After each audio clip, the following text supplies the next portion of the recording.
սրբազանները այնտեղ կանգնած, թեմի առաջնորդները այնտեղ կանգնած,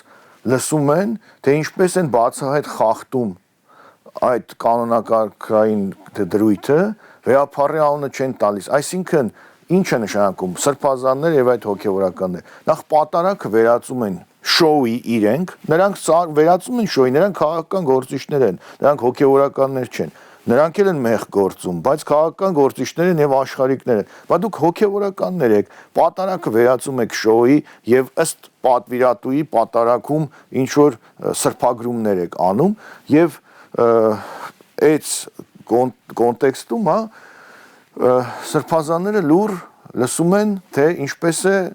իրենց վեհապարի անունը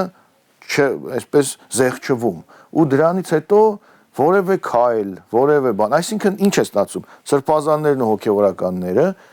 գերակայությունը տալիս են գործող վարչապետին, այլ ոչ թե ամենայն հայոց կաթողիկոսին։